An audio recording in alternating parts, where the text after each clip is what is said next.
Selamat pagi dan salam sejahtera untuk kita semua. Tabibu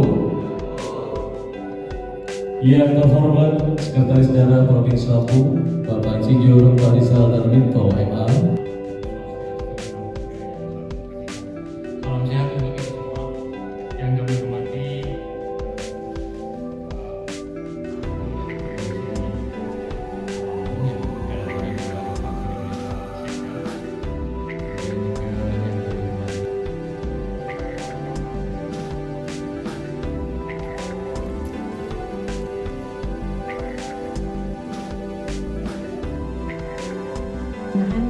Evaluasi sakit di lingkungan Kabupaten Tanggamus. Izin kami memperkenalkan diri, nama saya Mira, selaku tim evaluator, dan hari ini kami juga tim evaluator juga ada Bu Haji dan juga Mbak Nara.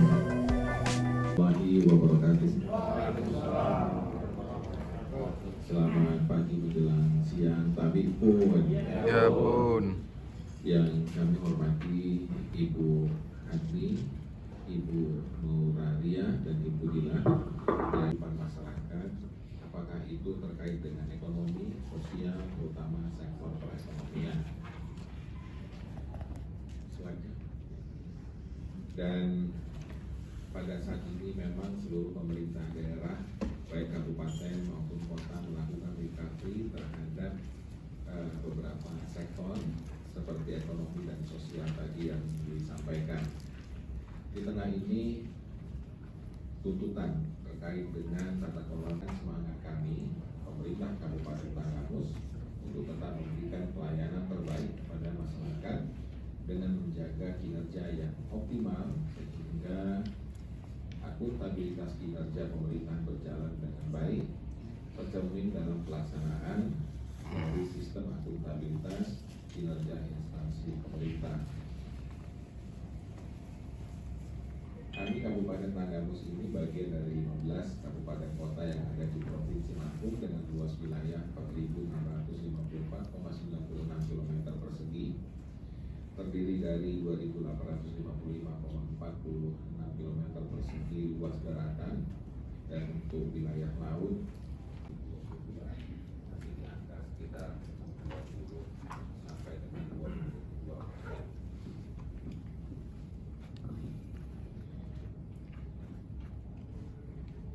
Rasio elektrifikasi Kabupaten Tanggamus juga mengalami peningkatan yang sebelumnya 94,29% tahun 2021 menjadi 96,78% tahun 2022. Ini juga menjadi program prioritas pemerintah daerah melalui program unggulan dari Ibu Bupati yang baru saja minggu lalu untuk daerah seberang yang harus dijangkau melalui perahu ataupun kapal, baru saja dialiri listrik, yaitu Kecamatan Pematang Sawah, dan baru saja di launching beberapa hari yang lalu. Selanjutnya di bidang lingkungan, indeks kualitas lingkungan hidup Kabupaten Tanggamus 2022 sebesar 62,06, sedangkan indeks resiko bencana Kabupaten Tanggamus meningkat menjadi 149,46. Ataupun pembangunan di Kabupaten Tanggamus, memang Kabupaten Tanggamus ini termasuk daerah yang rawan bencana.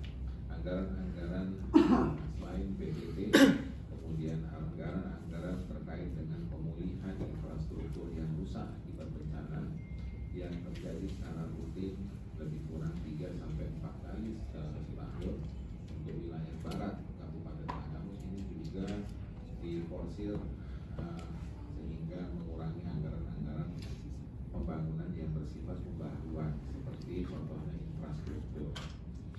Untuk persentase pertumbuhan kunjungan wisata di Kabupaten Tanggamus mengalami lonjakan yang cukup tinggi. Wisatawan tahun 2022 sebanyak 603.038 orang atau sebesar 394,31%, yang sebelumnya di masa pandemi ada pembatasan.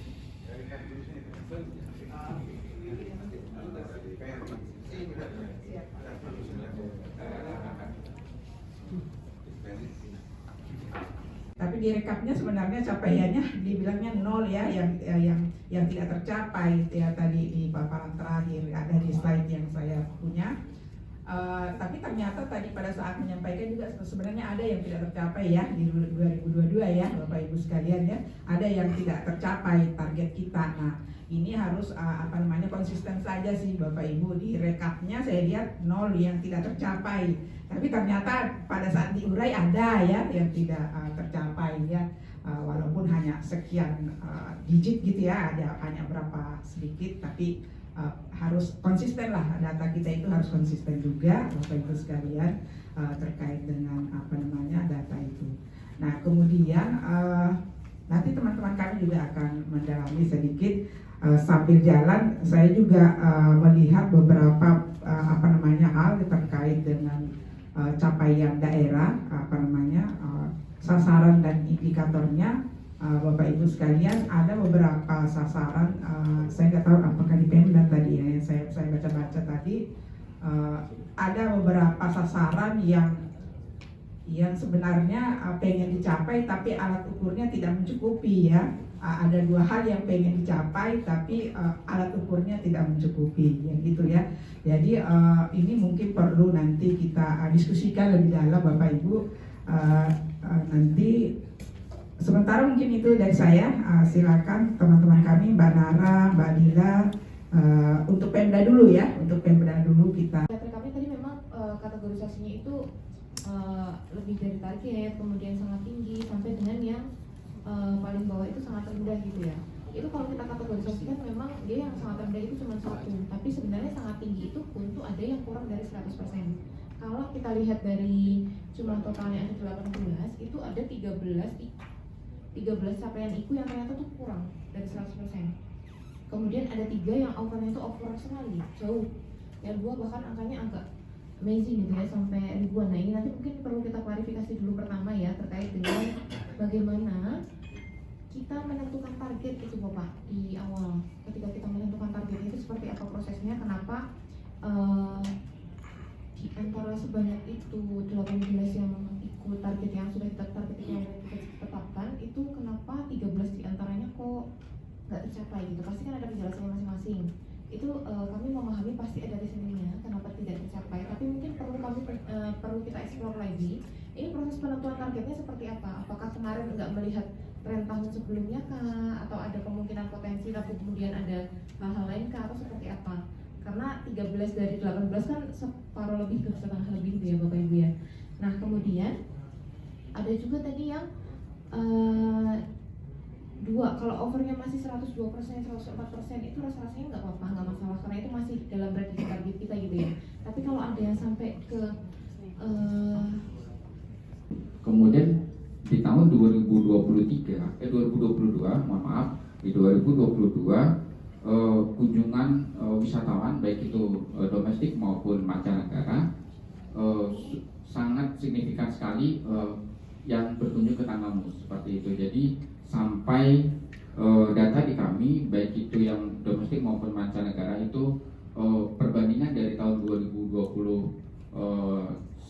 itu sangat signifikan seperti itu. Sehingga kalau kita lihat dari targetnya, jadi kalau kita di tahun 2021 itu kita capainya 20,83. Jadi ketika 2022 kita mencoba realistis karena pandemi COVID-19 itu mungkin diawali dari situ dulu nih Pak. Sebenarnya yang menjadi isu strategis di Tanggamus ini apa? Yang perlu kita selesaikan ini apa? Dan dari 18 itu kalau bisa dikerucutkan lagi betul. Itu kira-kira apa aja? Nanti kita baru mulai dari sana, nanti kita akan coba lihat ke pohon kinerjanya kita ya, baru masuk ke case study, pengukuran dan lain-lain. Monggo Pak. Bapak mungkin kalau mau minum dulu, yang lainnya boleh membantu. Silakan.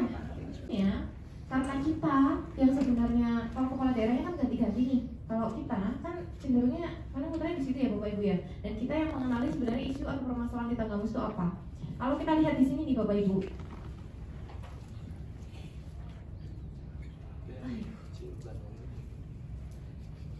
Ini bentuknya memang pohon kinerja bentuknya, tapi sebenarnya ini bukan pohon kinerja, dia masih cascading. Kenapa saya bilang cascading? Karena di sini sudah ditempelin nih sama Bapak Ibu. Ini ada misi 1, misi 2, misi 3, misi. Padahal kalau misalnya pohon kinerja itu seharusnya ini hilang. Jadi ketika kita ngomongin pohon kinerja itu berangkatnya benar-benar dari nol. Yang menjadi masalah kita apa? Kemudian nanti faktor-faktor yang mempengaruhi itu di bawahnya apa? Nanti kalau itu sudah selesai, sudah jadi, baru nanti akan dikascadkan. Bisa jadi dalam satu pohon ini akan ada luas banget Pak. Saya pernah ketemu sama salah satu kabupaten kota yang ketika dia bikin pohon kinerja yang buat sasaran dan segala macam tuh nggak ada, benar-benar berangkat dari permasalahan. Itu kalau pakai kayak gini dicetak tuh bisa sampai 2 meter lebih, 3 meter, 4 meter gitu lah Pak. Jadi sangat gede dan kotak-kotaknya kompleks sekali. Ini tantangan buat kita nih Bapak Ibu. Tapi kalau kita berangkat dari sana, kertas kerjanya dari sana, itu RPJMD-nya akan jauh lebih berkualitas. Karena kita benar-benar berangkat dari masalah. Tantangannya bukan hanya di situ aja nih Bapak Ibu. Tapi ketika nanti kita merumuskan isu atau permasalahan, benar-benar kita harus mengidentifikasi faktor-faktor di bawahnya tuh harus akurat. Karena kalau faktor-faktor yang nggak akurat nanti ke bawahnya makin nggak akurat lagi. Itu tantangannya kalau kita bikin pohon kinerja. Nah nanti itu bisa dicermati lebih lanjut mungkin di Permenpan 89 ya Pak ya, di cascading.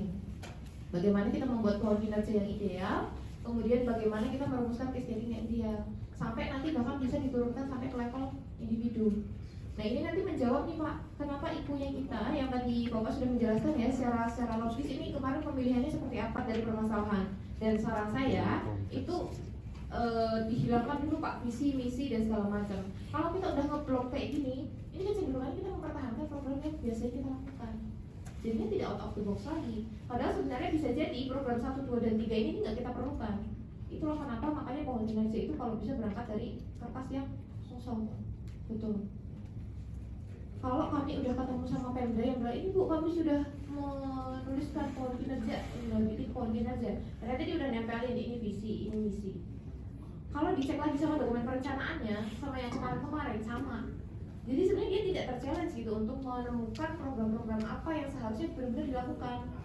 Nah cenderungannya adalah mempertahankan program-program yang kemarin. Takut kalau ada yang hilang programnya. Dan ekstrimnya bahkan mungkin kalau struktur organisasinya berubah. Karena memang ketika pohon kinerjanya itu diterapkan secara ideal, baru benar-benar ini ya benar-benar APBD, tetapi bersumber juga dari APBN yang belum utama.